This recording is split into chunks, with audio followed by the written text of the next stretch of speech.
Today on Notsam Wrestling, we've got a new WWE World Heavyweight Champion. We've got a new NXT Women's Champion. The Four Pillars deliver a classic, and the Bloodline has combusted, and that was all in one weekend. This is Notsam Wrestling. So today, what a group of shows to go over. So over the weekend, we saw WWE, NXT, and AEW all represented on pay-per-view with Night of Champions, Battleground, and Double or Nothing, respectively. So I guess, I don't know, let's start at Battleground, right? Battleground on Sunday night. First of all, shout out to NXT and WWE for keeping me involved this weekend over on Peacock on Saturday, getting to do the Ultimate Night of Champions, which is still available on Peacock, where we pieced together an ultimate fantasy-booked show where champions from all eras would compete for their respective titles. And of course, NXT. So happy to be able to represent Notsam Wrestling on the NXT Battleground pre-show, getting to break down those matches with Megan Morant and Matt Camp. That was a blast. I believe that's up on the WWE YouTube channel if you'd like to check that out. But Battleground, great show. I love seeing the people show up for NXT. Ever since 2.0 was launched, well, you could argue a little bit before 2.0 was launched, but, you know, I would say post-pandemic, NXT is having the toughest time out of all the brands finding their footing and regaining the fan base that they once had. But I feel like with every premium live event, the fan base is coming back, doing these live shows only for premium live events, but having them done independently on weekends, meaning not piggybacked off of another WWE live show. And I know you'd say, well, what about Night of Champions? It was in a different part of the world. Literally, the world. So there was no piggybacking. Nobody went to Night of Champions and then went to Massachusetts for Battleground. It was its own night, and they've been doing that lately for the premium live events. And look, if you're not watching NXT week to week, do what you got to do. There's a lot of wrestling on television. But do yourself a favor. You've got a Peacock subscription, I'm sure, or a WWE Network subscription, depending on where you are in the world. Watch these premium live events, especially Battleground. They really are doing an incredible job, especially when you take into account that this is not a showcase of the greatest wrestlers from around the world all coming in. They have some of that, right? Dragon Lee's on the show. Noam Dar, of course, speaks for himself. But, like, when you look at some of what we see on this show and realize, like, the Women's Championship match. To me, the Women's Championship match was the one that really stood out because Tiffany Stratton, who was on this podcast, you know, a week and a half ago or so, just continues to impress. You cannot watch Tiffany Stratton right now and think to yourself, this is anything but the next big women's superstar. She's got the look, she's got the athleticism, and she lives and breathes this character. I don't even know how much of it is a character, to tell you the truth. She was on the show, and it wasn't like when MJF was on the show, and it's like, okay, we're still getting TV MJF, even though we're getting a real-life interview. When I was talking to Tiffany Stratton, I was like, there is no disconnect here. This is somebody who's been in wrestling for 2 years. This is not somebody that grew up with the sport. This is not somebody that was like, okay, one day I'll be a wrestler and I'll come up with this amazing character and I'll never break kayfabe and da-da-da. This is somebody that's been doing this for 2 years. And she's just so... I think the Tiffany Stratton character and the human being are so intertwined that you're getting this amazing mix. But it's, to me, even more impressive that she's able to pull off matches like she was able to pull off with Lyra Valkyria, who obviously deserves a lot of credit for what happened in this match. But when you get in front of whatever it was, 4,000 people, who you're not used to being in front of, by the way. This is only the second time that Tiffany has been in front of an audience even remotely close to that size. Usually she's in front of they're still, wrestling at the Performance Center. She was on the Stand and Deliver premium live event, WrestleMania weekend in the ladder match. But as far as a singles match, as far as a women's championship match, to do it in front of thousands of people for the first time, it's kind of unreal. And I thought it was an incredible showing. You had the world title match, of course, with Carmelo Hayes retaining. But to me, so the two giant takeaways from this show were the Tiffany Stratton-Lyra match and the crowning of Tiffany, which I think was totally the right call. There was a moment where I was like, oh, they're not going to give it to Tiffany. Maybe they just don't think she's quite ready for it, but it was part of the storytelling, which I love. And on the opposite end of the spectrum, the street fight, the non-sanctioned match, the last man standing match between Ilya Dragunov and Dijak was like, with already high expectations, even better, I think, than I necessarily knew it would be, and a lot of people did. And that's not to take anything away from what the expectations were. I thought it was going to be great. It was even better. I mean, that moment where Ilya is just like, his arms are kind of dangling off the ropes, and he's just getting slugged across the abdomen with that kendo stick. And it was one of those where, like, sometimes the kendo stick, the way it like hits and it bends or snaps, you're like, oh, there's some give in this thing. Man, that looked and felt and moved like a legit baseball bat type of kendo stick. Just watching the anguish on his face, and the NXT Twitter account posted a photo of him after the match with like an ice pack just laying on his midsection. I thought it was great. And I think Dijak is one of these guys who just has everything. It's just a matter of finding the right scenario to push this guy forward. He's got size. He's got ability. He's got the movement. He has charisma. He's even got, people like him. It's just a matter of, I think, finding exactly what the right character is and exactly what the right story is. Yeah, and they were getting close. They were getting close with this Ilya thing. And I think especially, it wasn't so much the pre-tapes that did it for me, and I would imagine a lot of other people, but definitely for me, it was the physicality that we got in the shows leading up to this, specifically in the Go Home show, when you were like, oh, if this is just a taste of what we're going to get, now I'm excited. The pre-tapes were fine, but it didn't make me go like, oh man, they say they're going to do bad things to each other. It was like Ilya jumping off the stairs in midair and coming down and just making full contact fist to face with Dijak. And I went, okay, here we go.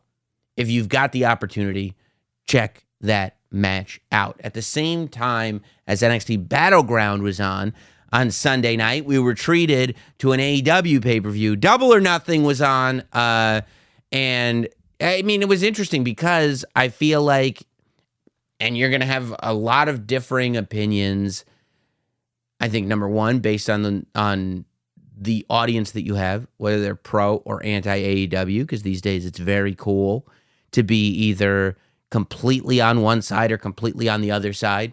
You know, everything WWE sucks, everything AEW does is great, or everything AEW sucks, everything WWE does is great. You're seeing a lot of that. And that's like, I don't know. I don't even know if those are real people that are saying those things. It doesn't make any sense.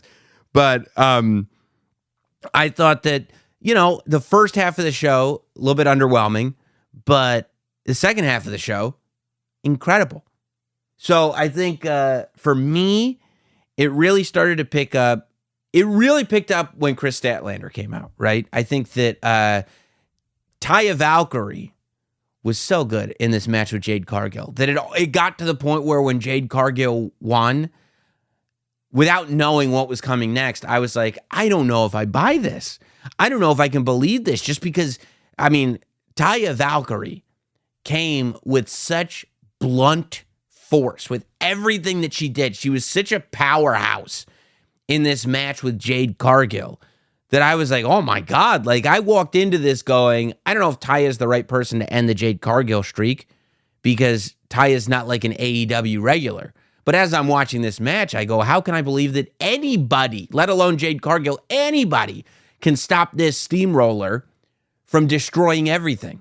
But Jade Cargill hits her finish, beats Taya. I was like, okay, without realizing, all right, here comes Silver Balls himself. Mark Sterling jumps in the ring, starts bragging about 60-0. The open challenge is on the table, and Chris Statlander is back. And this is one of those things that it tends to be hit and miss across the professional wrestling industry. That when somebody who is beloved by the audience and has momentum goes down with an injury, what you really want to try to do is maintain and capitalize on that momentum, and hopefully there's even more by the time they get back. If they leave and momentum is on their side, hopefully that fan base misses them.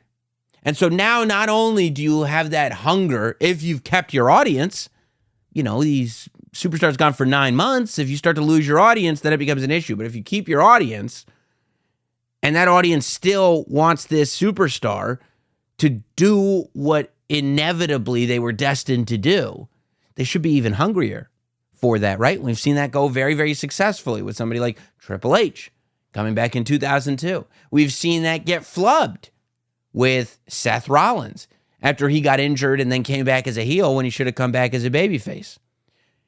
AEW, in this instance, executed perfectly. Chris Statlander, not only does she come back, but she comes back a bigger star immediately than she left. And it was what woke up that audience. The audience at the show was, I don't know, they seemed a little sleepy for the first part of the show. But when Chris Statlander really won the title, it was like, okay, here we go. Stuff is happening. We got a show. And I don't know if the audience was sleepy because, I don't know. I don't know if it was the stories going in. I don't know if it was just on this night with this crowd. There's a million things that happen. But they woke the hell up when Chris Statlander beat Jade Cargill and became the TBS champion. So, I don't know. Does this play into the Dynamite Collision separation? Does Chris Statlander now become a big part of Dynamite? And maybe Jade Cargill moves on to Collision? Or, are the women going to be separated by the branding of the championship? I can't imagine the TBS championship would ever be defended on Collision on TNT. But I guess we just saw the TBS championship change hands for the first time on pay-per-view. So maybe I shouldn't be so hung up on the branding of the championship. But I was very happy. I'm a big Chris Statlander fan. Super happy to see her back and super happy to see her brought back in the right way. Now, the trios match was fine, but I think really this was a 2-match pay-per-view. The Chris Statlander moment was a moment. And then as far as spending time with this show, I would go back and watch the Chris Statlander moment, but it was a 2-match show. Fast forward right to the end, it was the 4 pillars, and it was Anarchy in the arena. Now, I'm not surprised about Anarchy in the arena. You knew going in that this was going to be awesome. But I think the 4 pillars match was up in the air for people. There were some people that were gung-ho about this thing and all the way behind it, and there were others that were like, yeah, I don't understand the story. I was one of the people that was like, I don't know, maybe we'd be better off just doing MJF versus Darby Allin. And maybe we could still do that. And maybe we end up with, MJF, a big part of this story has been, I'm getting bored. And he said that as he left the ring with the AEW championship. I'm getting bored. I need some real competition. Adam Cole beat Chris Jericho. So obviously Adam Cole is somebody that could be next in line. But I would absolutely say that the people involved in the 4 pillars match probably have a bone to pick, specifically Darby Allin. There were personal shots thrown in between MJF and Darby Allin. I wouldn't be shocked if MJF versus Sting at Wembley feels like the way to go. I don't know. I don't know how All In and All Out is going to work, right? I think you have Forbidden Door before that, either at the end of June or July. But I think that Sting versus MJF is something that should happen. I think that it might be a good idea if it's Sting's last match. And if that's the case, I think Wembley is the place to do it. Now, look, I mean, that's assuming Sting's okay losing in his last match. I don't think Sting should beat MJF. If Sting wants to leave with a victory, then I'm sure there's another wrestler that he could have a match with, or even do like a match between Sting and Darby, where it's almost like a Shawn Michaels, Ric Flair, WrestleMania 24 type vibe, where they both want to win, but they both have this immense respect for each other and love each other. I'm sorry, I love you.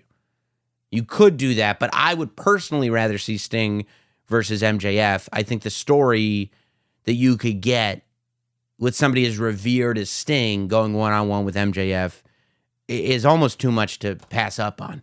But I think that the match, the Four Pillars match, that was one that I think defied every expectation that anybody had. It went almost a half hour, and it was a roller coaster. Even though I don't know anybody that went in not thinking MJF was going to win the championship.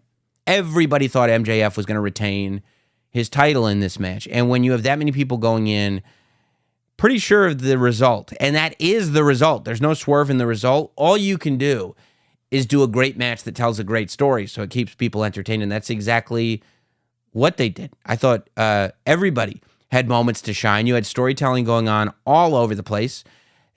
For whatever reason, there's a mission to turn Sammy Guevara officially babyface. I know they had kind of been doing it leading into this match, but it's like, it's not, part of me thought maybe it's just for this match, but no, it seems like it's like this is where we're going, which I don't understand, and I'll talk about that in a minute. But I think you had, of course, the story going on between MJF and Darby Allin specifically, even in the finish, with Darby going for that side headlock that he promised in the promo and not getting the victory, and then MJF just being smarter.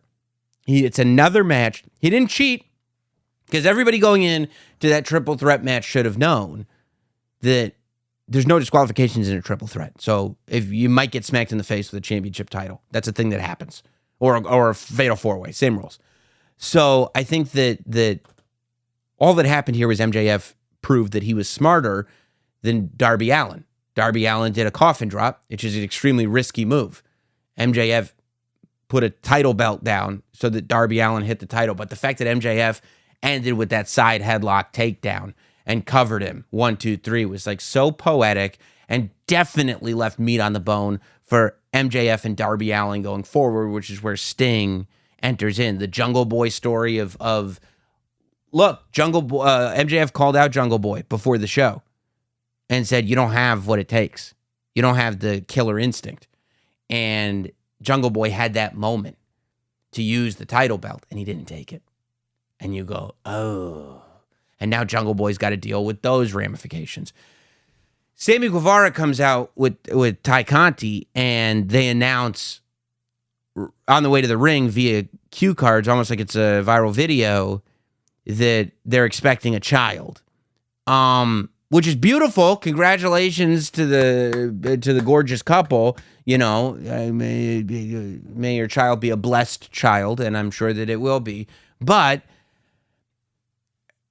there's just something about, for me, and maybe I'm crazy, but there's just something about Sammy Guevara that, especially when you see him and Ty together, that like, it's just a natural heel thing. There's no reason to try to make it a babyface. It was the first time I ever saw a baby announcement and went, that dude is a heel. Like the smile, the, hey, everybody be happy for me thing. It felt like a heel thing to do in terms of character, not in real life. Not in real life. Don't take this personally. I'm talking in the wrestling show that we're putting on. It felt like, oh, this is a heel, right? That's wanting everybody to share in his joy, which I think is where you should take this Sammy character. If you're going to bring your personal life into wrestling, which you never have to do.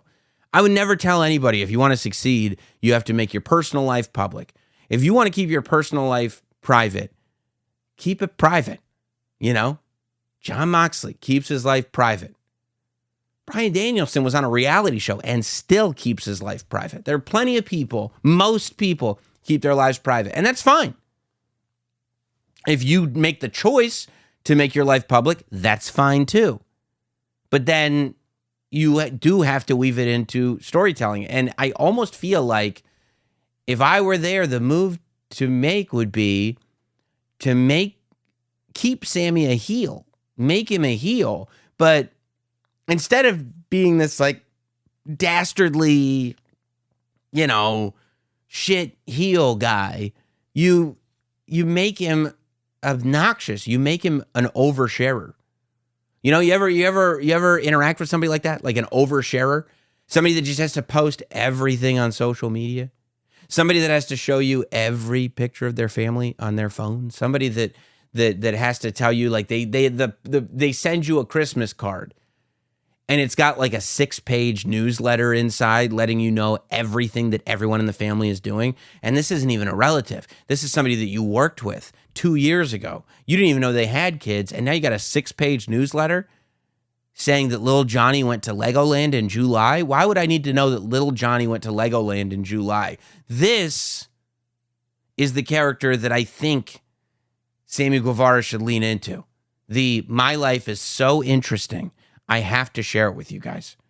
And I don't know, maybe it's just because they're both like too young and good looking that it's impossible. We talk about Cody, right? We talk about Cody and the fact that he needed adversity. And I stand by that, and we will talk about that when we get there. But it becomes real difficult when you have somebody like Sammy Guevara, who is a good-looking kid, who has found success at a relatively young age, who is in amazing shape, who has more athleticism than any of us have, that gets to hang out with the coolest people, and his wife is like the hottest thing in wrestling. And now they're having a baby who is, of course, going to be the perfect child. It becomes really difficult to make that into a babyface. Who wants to cheer for that? We've never had an oversharer as a heel in wrestling. And all I could think about when he was just one after one moving those cue cards was, yes, this is exactly who this character is. But throw that thing down, flip it, and reverse it. It's not a babyface.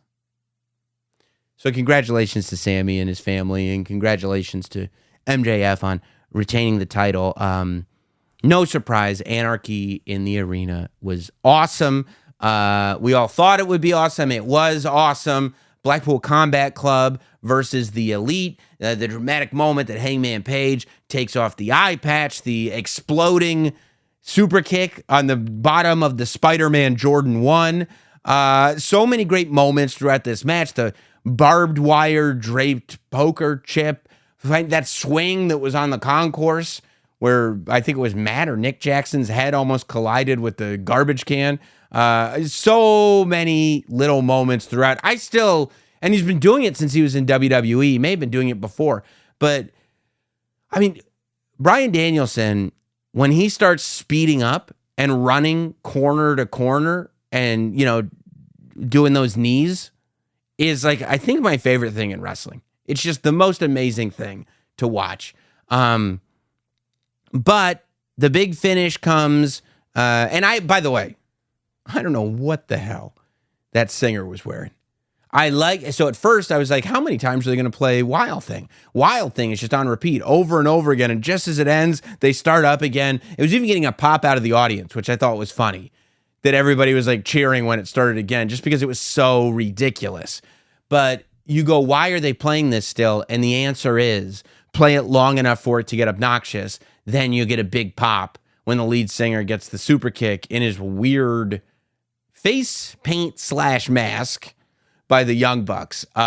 So, that was great.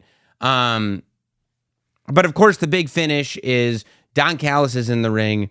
Takeshita comes out as the heel, turns on Kenny Omega. Blackpool Combat Club get the victory. 1, 2, 3. Now, I have no idea why Taz on commentary, and God bless Taz, he's the greatest. But I don't know why he said, and now they're even stronger, the Blackpool Combat Club, because they have Takeshita and Don Callis with them. And I was like, I didn't get that at all. They were specifically separated the whole time. In the ring, there was one line of the Blackpool Combat Club, the 4 of them, and then behind them, Don Callis and Takeshita. At the end of the show, Don Callis, Takeshita are on one side of the ring. Blackpool Combat Club are on the other side of the ring. I don't see this as a union. I see the Blackpool Combat Club is probably going to move on to whatever's next for them. And the Elite, Kenny Omega, now have Takeshita and Don Callis to deal with. Now, I was surprised that there were people that were going like, oh my God, I can't believe Takeshita turned heel. Like, I think we talked about that on the podcast last week, but I don't even watch AEW with the analytical eye that I do Raw and SmackDown, admittedly, by the way, very admittedly. But I was like, yeah, clearly, I mean, it's not like Don Callis. Is that going to, we're not building a match with Don Callis versus Kenny Omega. Like, that's clearly not happening, right? So clearly Don Callis has turned on Kenny Omega for a reason. A month ago, Don Callis came out with Takeshita in the ring with the Elite. There was a weird tension where the Elite weren't sure about Takeshita, but Don Callis was pushing him on them. He never really got accepted into the group. Don Callis turns on Kenny Omega. Like, obviously, this is where Takeshita gets paid off, right? I thought that was very obvious, but I don't know. I mean, maybe I'm just a genius. I don't know. I do think that it's a good move for him. I think that he does have a lot of support with the fan base, but it's a crowded scene in terms of top babyface. You know, I mean, like especially in the Elite. If you join the Elite, you're not going to be more popular than Kenny. You're not going to be more popular than the Hangman. Probably not going to be more popular than the Bucks. I mean, they're in a tag team, so it's a little bit different, but it's just not going to happen. Outside of the Elite, you're still not going to be more popular than any of them. You're not going to, you're kind of destined in that position to be at best upper mid card. If you're a heel, you can take the crowd on a journey with you. Because if you're a babyface, like he's been a babyface the whole time, he's lost every match. So it's like, why all of a sudden, if his character's not changing, would he just start winning matches? If the character changes, then you can at least go like, oh, with this new attitude and with Don Callis by his side, now he's able to win matches. That's, it's 101. And eventually, I think that this can put him in a position where he's got high profile rivalries with people like Kenny Omega. And then when he turns babyface, he turns on Don Callis. That's enough of you, Don Callis. Now he's a major babyface as opposed to not. I hope that this is leading to, I mean, I don't know who his partner would be. Look, you could team him with somebody from Blackpool Combat Club and then have them face Ibushi and Kenny Omega at Forbidden Door. This feels like there's room for Ibushi to come in and help his boys out. But yeah, I'm interested to see where this one man is able to take on the full group of the Elite. I don't know.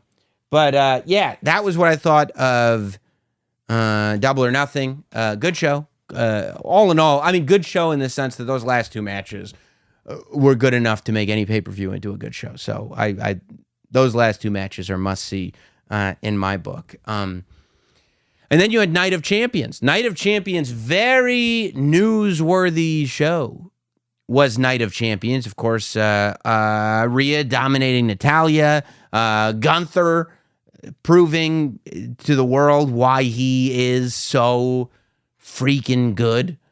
I mean, that Gunther versus Mustafa Ali match, it was just heartbreaking. And I think it goes even further to the point that I kept reiterating last week as I was reading emails, that there is simply no reason to turn Gunther babyface. Don't mess with this character at all. He's like, I mean, chef's kiss right now. Perfect as is. Don't touch it. Great way, by the way, for Zoe Stark to really start to make that impact on the main roster. You call Zoe Stark up from NXT. I think she's got this entire world of potential. Zoe Stark shows up to NXT, and immediately I'm going, this woman is amazing in terms of in-ring, in terms of what she does, just out of this world incredible. And then when she turns heel right before she got called up, she started doing some of that character work, right? Those are those changes, like Austin Theory made that change in NXT, where he was this Austin Theory guy, and it was good, fine, it was good, he was doing everything right, but once he joined The Way, and you saw the entertainer side of him, you were like, oh, he has all the tools in the toolbox. That's how I feel about Zoe Stark. When she turned heel and started doing promos, you realize, oh, she has all the tools in the toolbox. So Zoe Stark, all the way to Saudi Arabia, is hiding under the ring in that Trish-Becky match, which is good because you go like, okay, why is Trish coming back? Ultimately, the reason somebody like Trish comes back should be to give somebody the rub. John Cena was talking about it on the show last week, which if you haven't watched or listened to that interview yet, you're insane. It was maybe the best interview we've done on this show. But he talked about pushing that energy forward. Like that's his role now is to push that energy, take his energy, what he brings to the table, and bring somebody up with him and keep pushing it forward so that they can bring somebody up with them. Trish doesn't need to do that with Becky, obviously. You know, Becky beats Trish. She's still, in terms of fame and popularity, the biggest female star in the company, bar none. So the fact that we find out, oh, Trish is giving the rub to Zoe.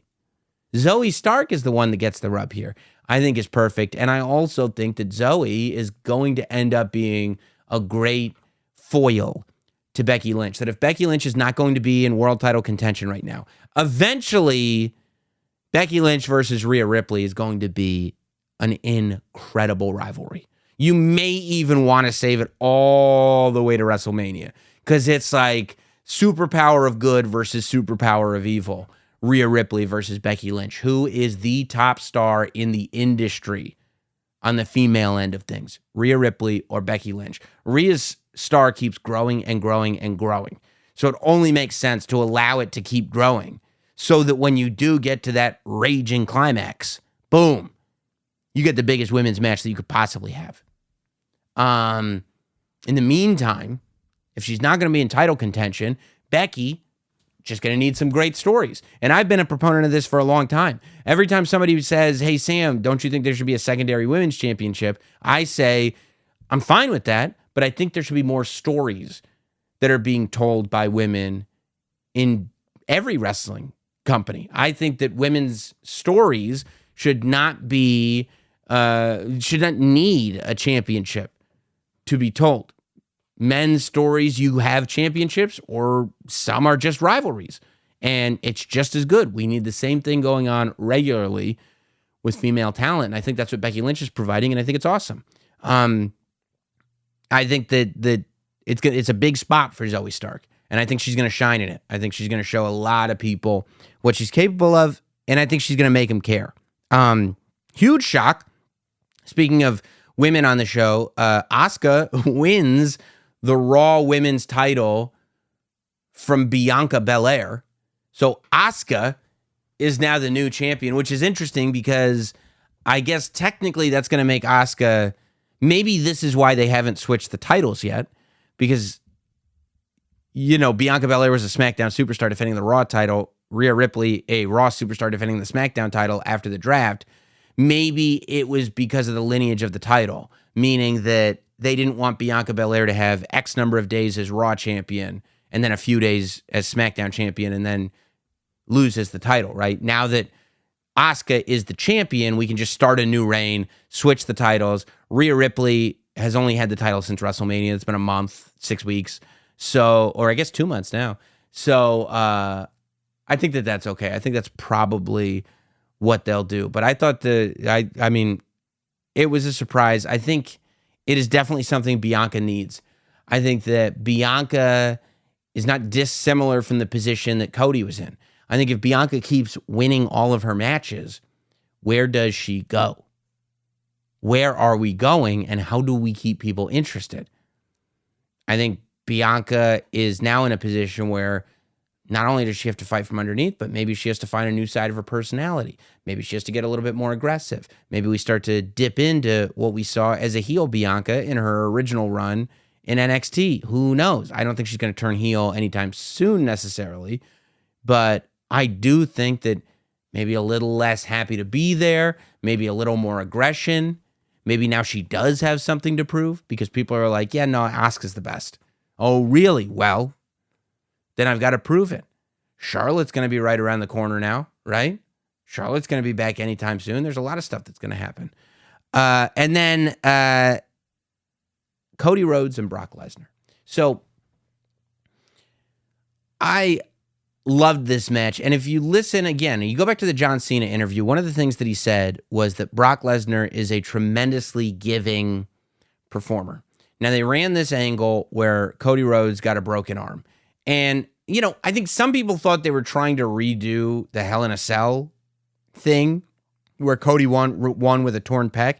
And, I mean, that's not at all what they were trying to do. They don't want Cody to lose clean.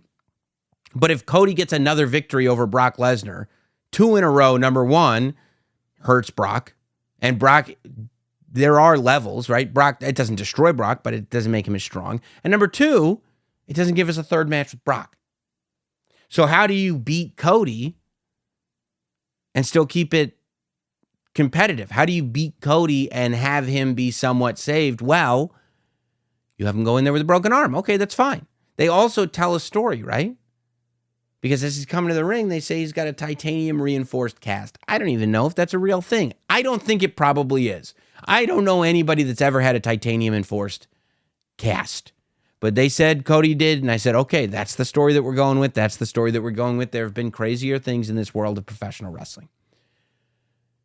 So you could say, right, that it makes Brock a bad guy, that he was specifically going after the wounded arm of Cody. Number one, it wouldn't make him a bad guy because he's a competitor and you should be going after your opponent's weakness. But number two, it really doesn't make him a bad guy because Cody was using his cast to hurt Brock. Cody was using his cast in a standard rule. I guess they called it a fight. Maybe that's how they'll get out of it logically. But for all intents and purposes, it was a standard rules match. Cody was using his cast as a weapon. So if Cody is able to take advantage of the positives of his broken arm, then Brock should in turn, morally, be able to take advantage of the negatives of Cody's broken arm. And that's exactly what Brock did. Cody trying to get the ropes and everything. I'm really glad Cody lost. We would have been in a lot of trouble had Cody been able to escape it. And I got really scared there for a second when Cody was going to town because Brock sells.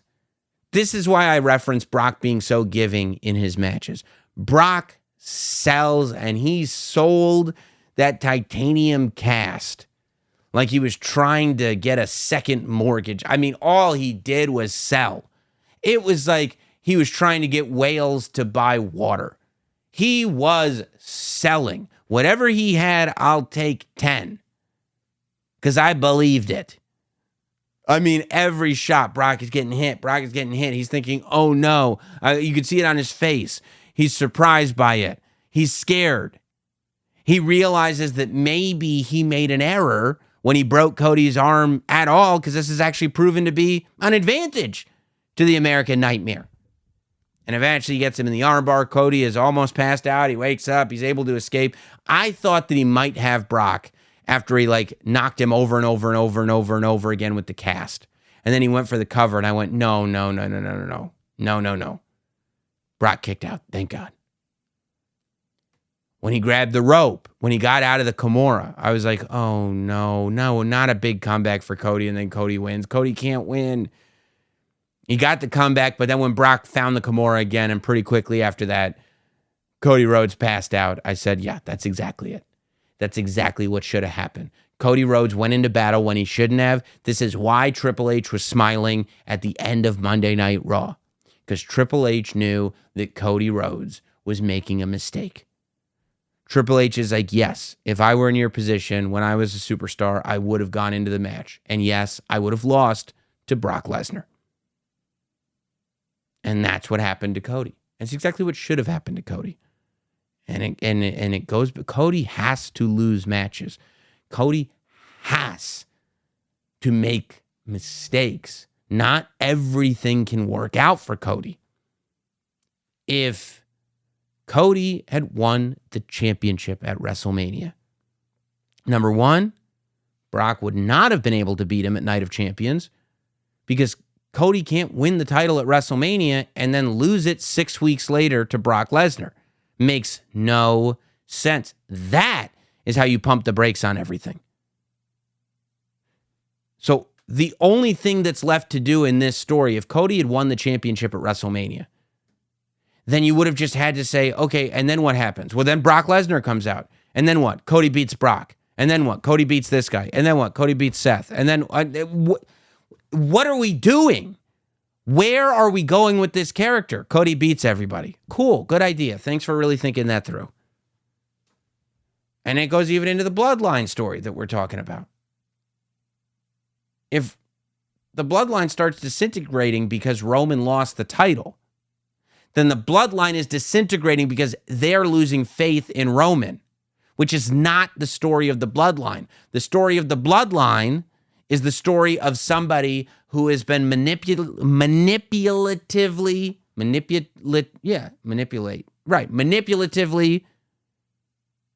and step by step emotionally abusing his own family because of his standing. The Bloodline has to disintegrate because the abuse has gotten too much. The abuse stops if Roman's losing. Roman cannot go crazy with power because he's mad that his cousins lose if he has lost as well. That story doesn't work either. This is the way it had to happen, and I've got a proposal for you on the Cody Rhodes thing. So, Seth Rollins won the World Heavyweight Championship from AJ Styles. Or he won the World Heavyweight Championship in the match with AJ Styles. And I think that's great, right? Great match. Seth is champion. Top guy. Finally, great. Everybody has been worried that this is going to be looked at as a secondary title. Whether that's legit or not, that's up for another discussion. But it does kind of seem like the World Heavyweight title came out of nowhere. It's weird that both Raw and SmackDown were involved in the tournament. There's all this stuff that feels like, okay, what are we doing? We haven't even gotten a clear lineage of the championship yet. It's odd.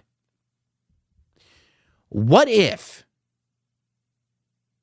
the purpose of the World Heavyweight Championship is only to exist for about 10 months? What if the reason that the World Heavyweight Championship is just all of a sudden here, and it's simply here because Roman doesn't defend his title, which is what was said in the promo by Triple H, which isn't that great of a reason for a new title? What if it's because this title's only going to be around for 10 months? Here's the story that I see. I don't see the love for Cody dissipating at all. There are some people that have said, well, WrestleMania is going to be in Philadelphia. They're going to boo Cody. No, they're not. Cody doesn't get booed anywhere.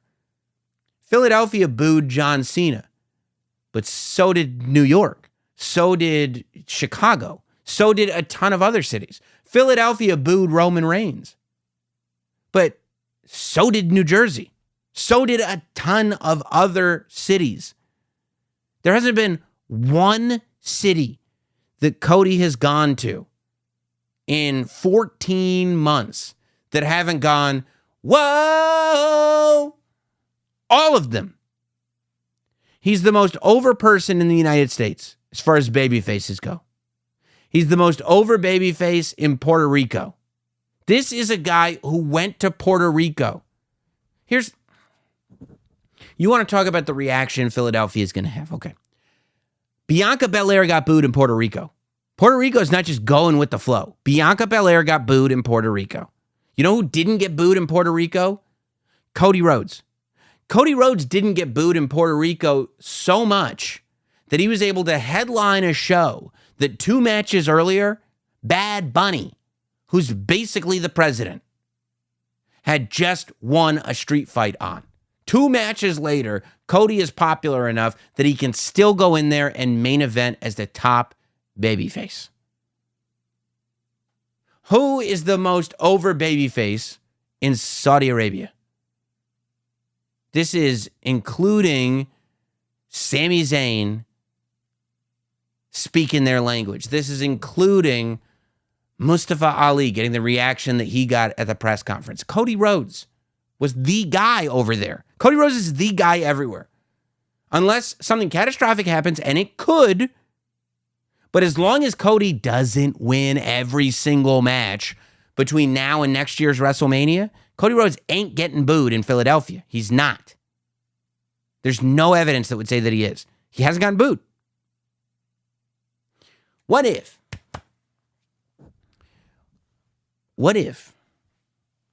Seth Rollins holds the World Heavyweight Championship?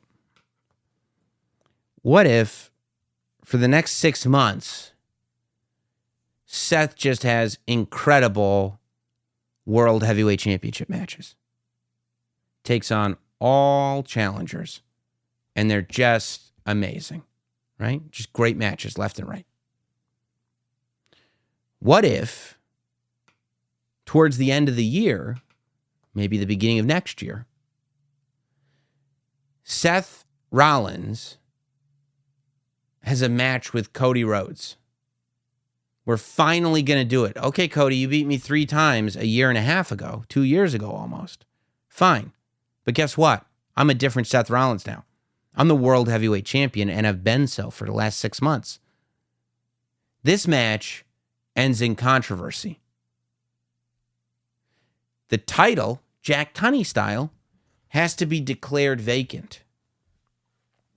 We go back to 1992 rules.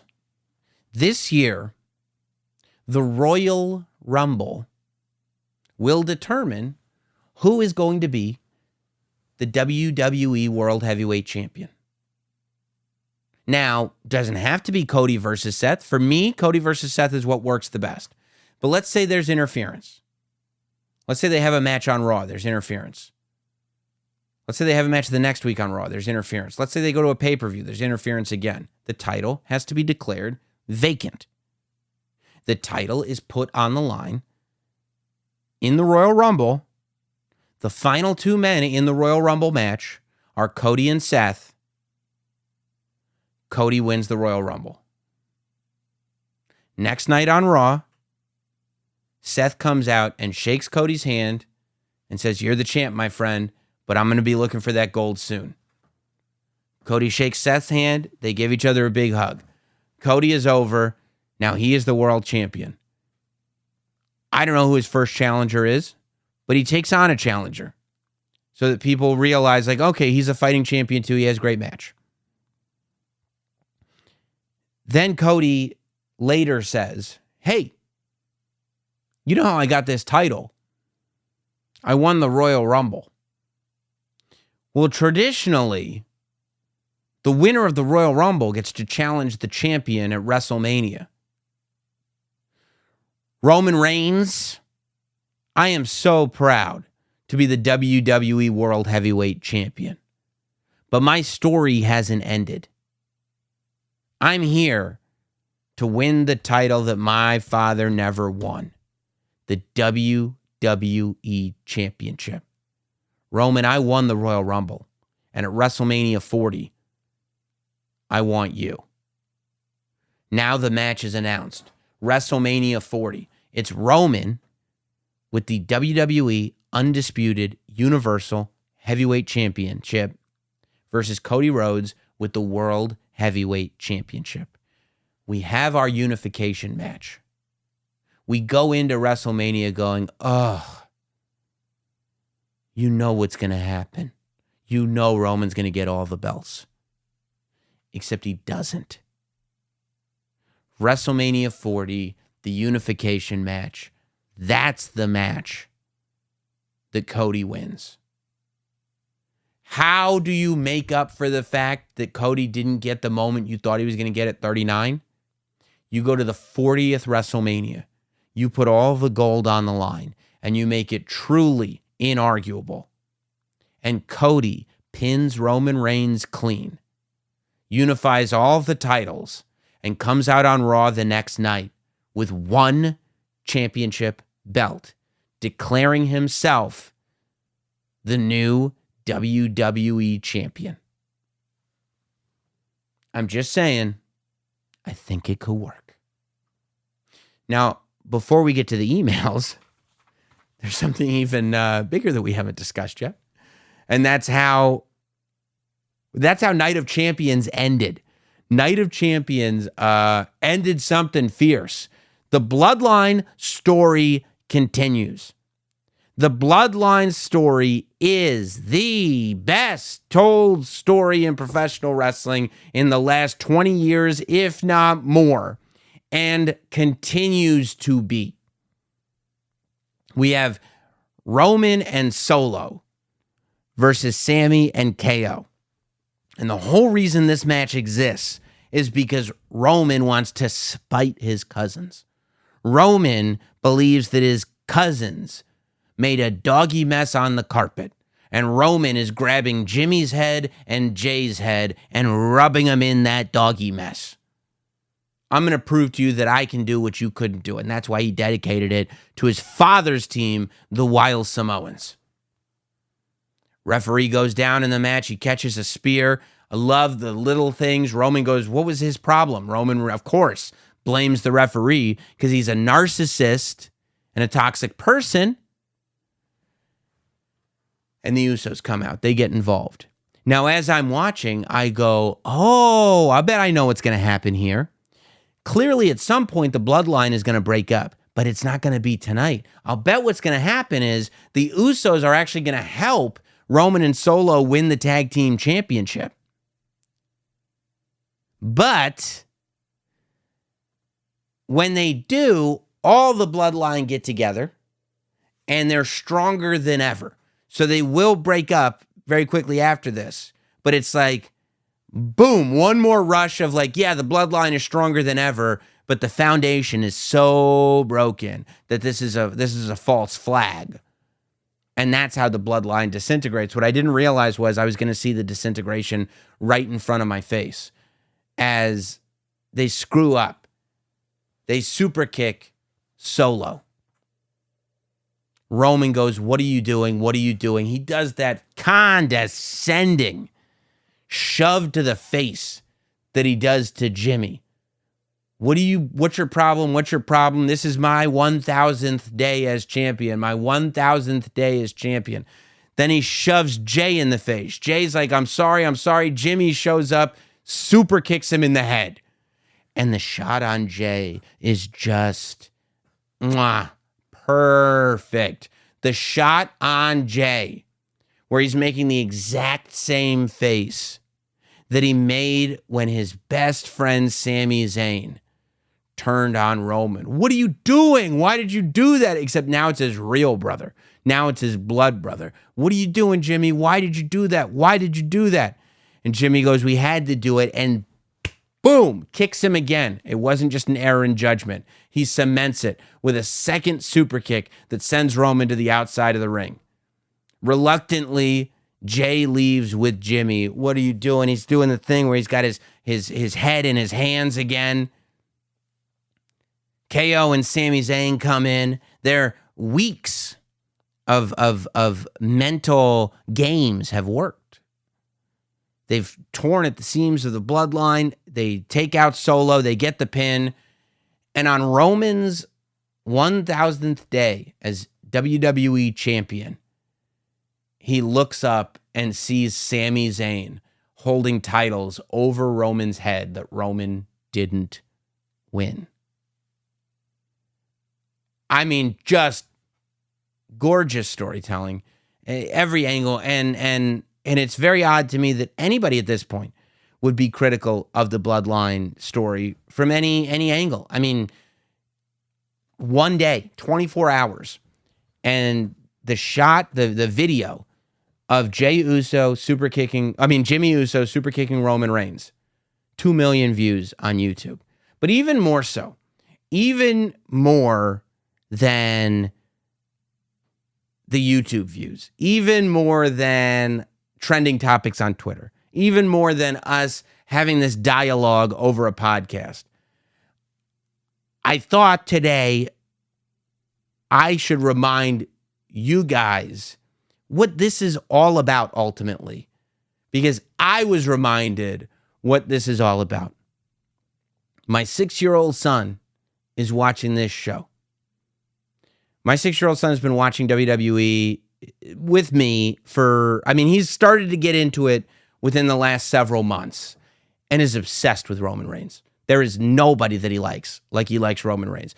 John Cena was his favorite wrestler until he realized that John Cena fought Roman Reigns one time. Now he hates John Cena. He hates Sami Zayn. He thought he liked the Usos, but then he watched Night of Champions with me because it was on in the afternoon. This is what he had to say. What did you think of what the Usos did to Roman? I will smack them with the sledgehammer. And what do you think Roman is going to have to do? Because tonight, Roman didn't win, but... he will win some night. And what do you think the Usos are going to have to do? A lot of explaining, and I think Roman's going to have to kick some butt. That's it, dude. That's it.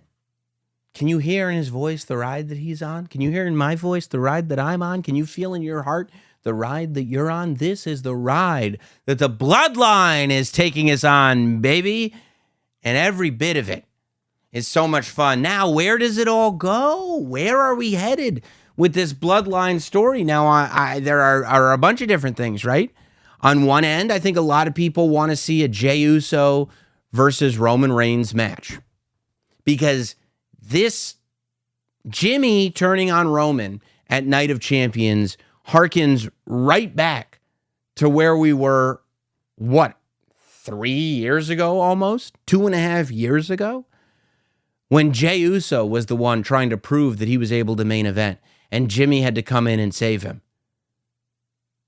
No, Roman, don't do it. Now, Jimmy's the one that is defending Jey, but not defending him by trying to get Roman to stop, defending him by trying to get his own brother to stop, by trying to get his own brother to stick up for himself once again, the way main event Jey Uso once did. But is Jimmy going to side with his brother Jey? I think there's a big opening here for a triple threat, right? Roman versus Jimmy versus Jey. Maybe a SummerSlam triple threat match. Sure. But are we leaving money on the table? Because don't we all want to see Solo and Roman versus Jimmy and Jey Uso? Of course we do. I feel like that's the one that you got to start with, right? And then maybe Jey turns on Jimmy, but you want to keep Jey a babyface, right? I still think Solo can't turn until you're ready to turn Roman babyface. I mean, I think a lot of people saw either the Usos turning on Roman together or Jey turning on Roman. But the idea that Jimmy would turn on Roman and Jey would be once again stuck in this rock and a hard place. And you got to understand the PTSD that this Jey Uso must be feeling. The trust issues that this Jey Uso must have. And the lack of faith in oneself psychologically. Just think about this. Think about, as a human being, if every time you made a decision, it turned out to be the wrong one, you'd be like a shaky chihuahua. It's no wonder why Jey always has this pained look on his face. He doesn't know which way is up anymore. He goes, no, we shouldn't trust Sami. And Roman goes, of course we should. He's going to win the War Games for us. And Jay's like, oh, okay, I guess we should trust Sami. And Roman's like, I don't know about this, Sami. And Jay's like, no, I think you were right. We should trust him. No, wrong. Sami turned on him. What did you do? Don't worry. We're going to beat him. We're going to go to WrestleMania and beat him. We got your back, Roman. No, you're not. You're going to lose to him. Oh, my God. I made the wrong decision again. Okay, this time, Jimmy, let's go out and help Roman. Let's go out and help him. No, Roman didn't want your help. Oh, my God. What did I do now? Jimmy kicks Roman. What? You're going to side with your brother, right? I have no idea who to side with, Jimmy. I have no idea anymore. I don't know what to do anymore. I'm a broken person. This is what Roman Reigns has done. Roman Reigns has given his family the world. He's given his family every opportunity that they could ever ask for. But he's broken them as people. In life, there are people that want to help you succeed because they want to see others do well. And there are people that want to see you succeed to prove how good they are. They are people that want to see you succeed from an altruistic place, and there are people that want to see you succeed from a narcissistic place.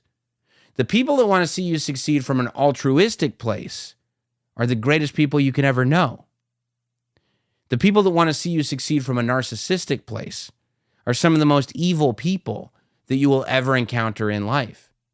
These are the people who, no matter what you accomplish afterwards, will always be looking for a pound of flesh. If people want you to succeed, if a good person helps you succeed, they're not looking for anything in return. Your success is their reward. But if an evil person wants you to succeed, and you do, they will spend their life following you, looking for another pound of flesh.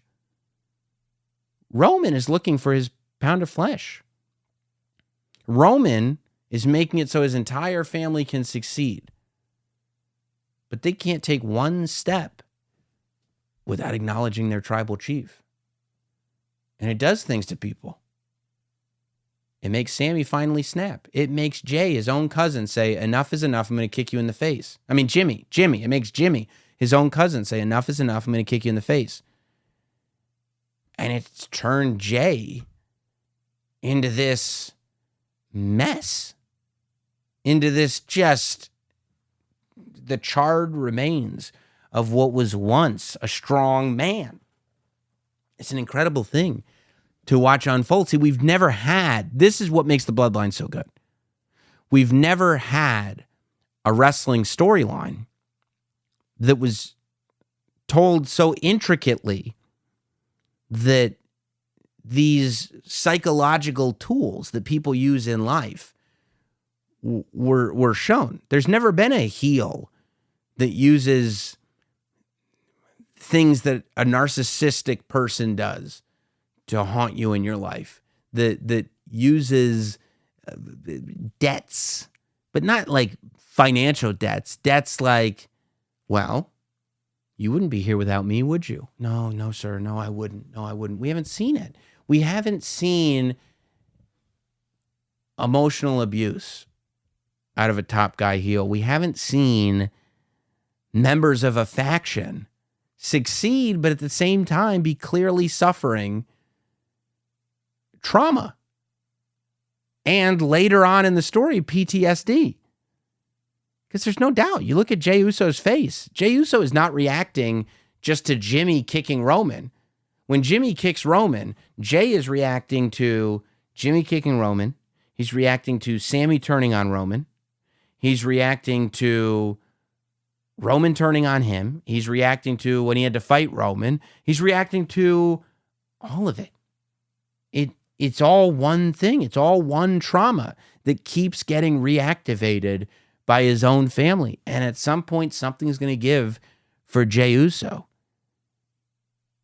And my 6-year-old might not recognize that that's what he's watching, but he's along for this ride the same way I am, the same way you are. And it is a beautiful thing to watch unfold for everybody. The Bloodline story is one that we're going to be talking about for years and years and years and years. I mean, people go, well, why don't we have long-term storytelling anymore? We do.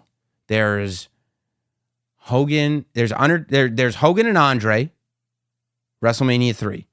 There's Hogan and Macho, WrestleMania 5. There's Undertaker and Kane. There's the Bloodline. And it really is that conversation. Let's get to some emails now while we've got some time. NotSamWrestling@gmail.com is the email address. NotSamWrestling@gmail.com. I'm going to start with the top this time. I'm going to start with emails that were sent today and start to work my way down. Kyle, Sam, it's official. The Bloodline is over. I know you've probably already talked about this, but what do you think is next for Roman? And guys, I've told you, don't send emails. Like, can you imagine I'm doing a podcast today? I'm like, oh, I forgot to mention the freaking Bloodline breaking up. Come on. Don't send emails that you know I'm going to talk about anyway. I know you're excited, but come on. James, hey, Jimmy O.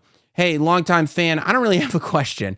I just wanted to take a minute to acknowledge how good Michael Cole's announcing at the end of Night of Champions was. He said exactly what I was thinking. Oh, my God.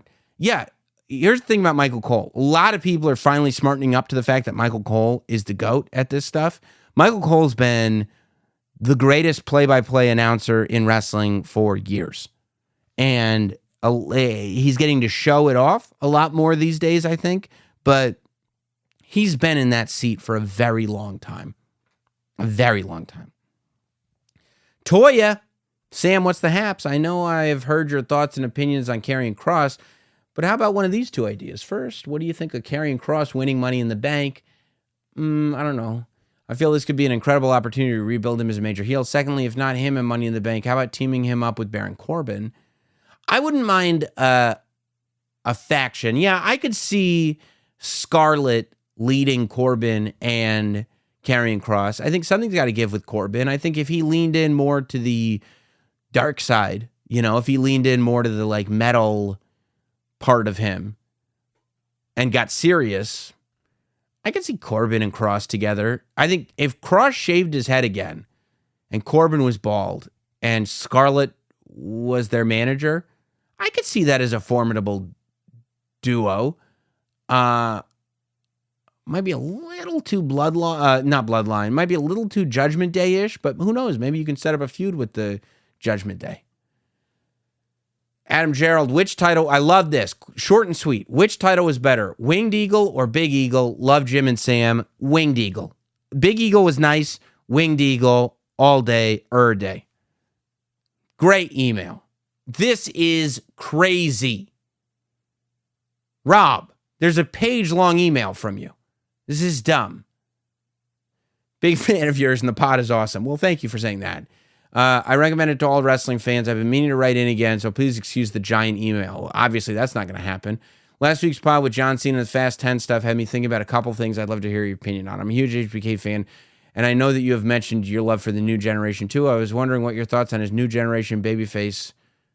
It was great. I don't know. Look, I'm not reading all this. On another note, a couple questions about Fast and the Furious. Do you think they should have Cody? I'm not doing all this. Come on, dude. I appreciate you, Rob. You're a great guy. I think you're the man. Robbie, you're great. That's enough. Let's see. Zach, Sam, I'm one of your weekly listeners. Appreciate you. But anyways, how would you book Austin Theory? And would you still have him with the titles going into SummerSlam? Which one should fight, Roman Solo or Jimmy? Love your podcast. No, I wouldn't have Austin messing around with the Bloodline at all, to tell you the truth. Austin Theory's on SmackDown now. I think the next step for Austin Theory would probably be AJ Styles. Yeah. Well, actually, AJ's got the OC with him, so I don't know. If AJ were singles, I would say AJ versus Austin Theory would be the way to go. But he's not. I'm going to get back to you on that. AJ versus Austin Theory is a great match, but Ultra Boy, do you think Sami Zayn will still be popular and a main event star and will be world champion in a year or two? It's possible. It depends on what the world championship looks like, right? I think that Sammy's career changed forever after the Roman story. I think that he will always be a top name, right? I don't think that's going anywhere. I don't think he'll ever go back down. I just don't think you can. I think like Kevin Owens, after the Stone Cold thing at WrestleMania, he's made forever. I think Sami Zayn is made forever after the Roman thing. Will he be world champion in a year or two? I don't know, man. Like that's, I don't even think that matters though. I think that's minutia. I think ultimately Sami Zayn is a made guy. I think that's the question that you're asking, and that's the answer that I'll give you. Yes, he's a made guy. Daryl says, what's up, Sam? Not Sam, if that is your real name. Sorry to heel out on the mailbag, but it's time we stop getting the dated cookie cutter questions, wasting Sam's valuable time. I love this. This is how you turn Roman face, but it does involve him and Solo winning the tag titles. Okay.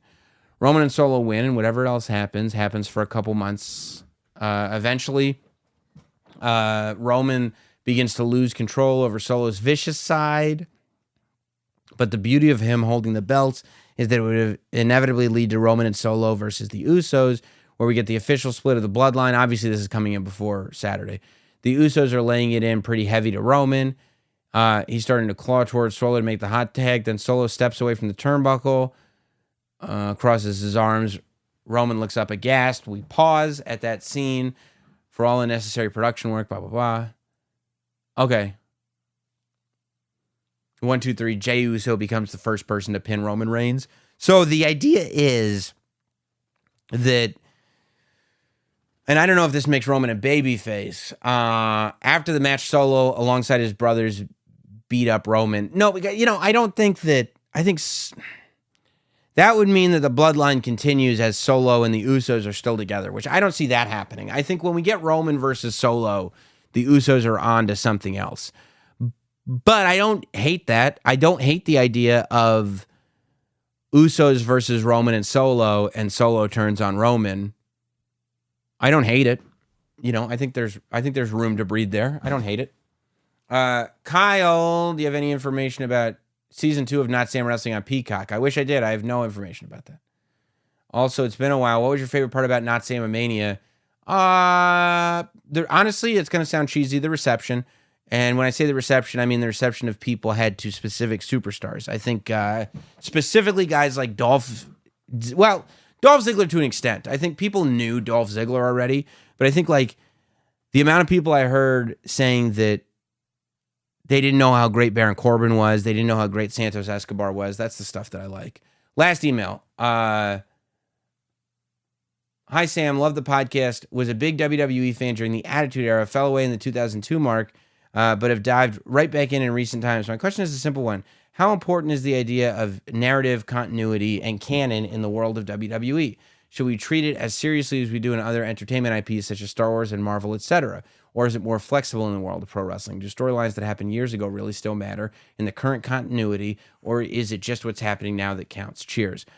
For me, and I think that based on how I speak about it, I think that continuity and narrative is as important in professional wrestling as in any of those IPs. I think that Star Wars and Marvel is the exact right comparison. Too many people make the comparison between pro wrestling and like football, basketball, baseball, stuff like that, where they should be making it between pro wrestling and Star Wars and Marvel and stuff like that. I think that we as fans should be able to have elevated conversations about the narrative journey that these characters are on. This is why I get off on characters that have technically existed throughout. This is why I love Baron Corbin's example on Notsam Mania, talking about how even through all these different personalities, Constable Corbin, Bum-Ass Corbin, all of them, Corbin was still Corbin. It was all still the same character. Shawn Michaels saying that from the debut of the Rockers in the WWE until Shawn lost to The Undertaker, it was all the same character. And I love that. So, obviously what's happening right now is going to matter more. And sometimes, stuff from back in the day will get erased for certain purposes. But no, I think that Roman's history of getting booed, I think that Roman's history of not finding himself, I think Roman's history of eventually finding himself is all important and foundational to the narrative of the Bloodline. So yeah, I think that's a great question. I love that email. I'm glad we're ending on it, and I think that that's all super, super important. If you would like to send us an email, notsamwrestling@gmail.com is the email. Obviously, for whatever reason, I think it's best to read them cold on the air. But I appreciate you guys. I appreciate you guys listening. Don't forget to subscribe to the YouTube channel, youtube.com/NotSamWrestling. You can, hopefully you're watching this there. All of our podcasts go up. All of our interviews go up over there. So subscribe to that. You can get more content at patreon.com/NotSamWrestling, bonus shows, Zooms, etc. And then, of course, leave us a rating on Spotify. Hit that 5-star. Leave us a rating and a review on Apple, 5-star review. And we'll see you next week right here on Not Sam Wrestling.